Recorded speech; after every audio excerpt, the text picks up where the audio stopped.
Good afternoon. We are on Monday. I think today is February the 22nd.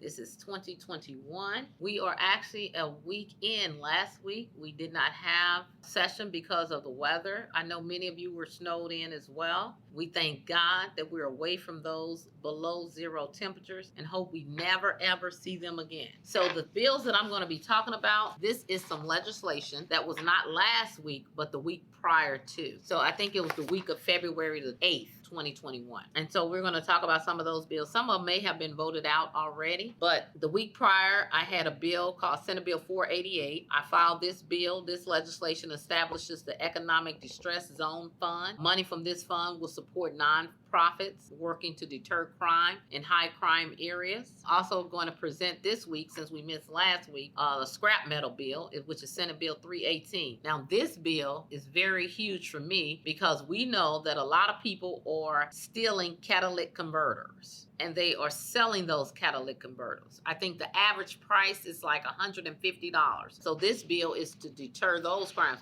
Not only are they stealing catalytic converters, but they're also, still stealing copper, breaking into properties just to steal plumbing and piping. So this bill is an effort to deter those type of crimes. I know some areas may not do that. I know St. Louis City has a lot going on with that. I know in St. Louis County, though, we've had a lot of the catalytic converters that are being stolen. So we want to make sure that we do something about that and eliminate the marketplace for those items. Now, Senate Bill 3. This bill reduces the length of time to bring a personal injury suit from 5 years to 2 years. So supporters of the bill argue that it would ensure cases are addressed quickly and efficiently while bringing Missouri in line with a number of other states. Opponents, on the other hand, worry about the impact of reducing Missourians' time to sue. So basically, if you were having a car accident, this bill is saying that you only have 2 years instead of 5 years to file that lawsuit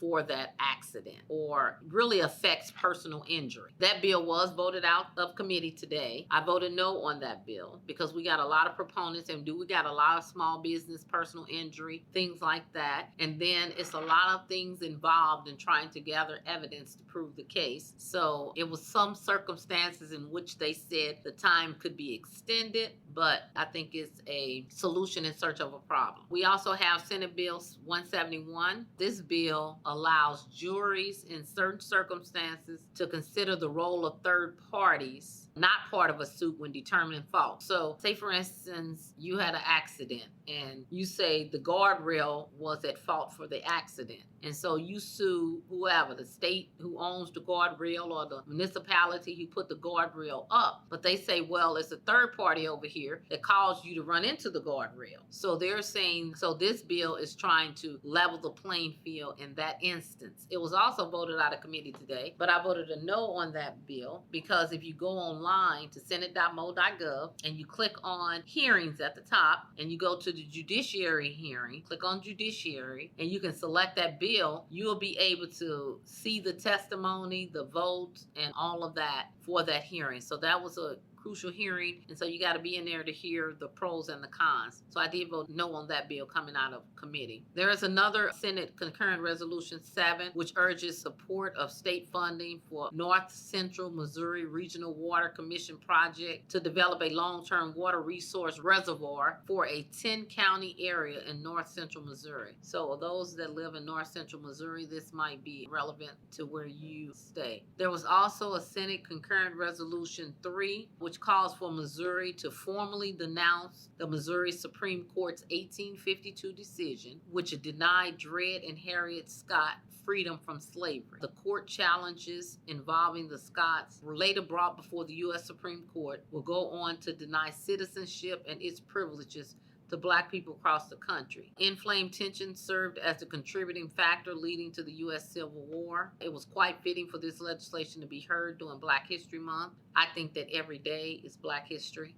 but I know we have a special month, February, but I believe that every day we should celebrate Black History. This was Senate Concurrent Resolution 3. Also, we had in our Commerce Committee, this is the week of February the 8th I'm talking about, so we're in a new week today. This is Monday. We were off last week due due to the weather, so I want to reiterate that. We heard 2 bills in the Commerce Committee, and I'm not sure if these bills haven't been voted out yet, but they'll probably be exec on this week. It was Senate Bill 108, which would allow municipalities to join together to form taxing districts and raise funds to provide broadband internet service to municipalities and residents. So that's Senate Bill 108. If you're interested in that bill, you can go online. You can click on committees, click on Commerce Committees, and it'll list the bills that have been assigned to that committee, and you can click on that bill, which is Senate Bill 108. Meanwhile, we had Senate Bill 163, which seeks to place a tax on video streaming services. So you might want to check that bill out. Now, Appropriations Committee, we've been hearing state departments on their funding requests for this upcoming fiscal year. People who like numbers and want to know where the state tax monies and dollars are going, you can actually pull up the Missouri Office of Administration's website and click at the top on budget.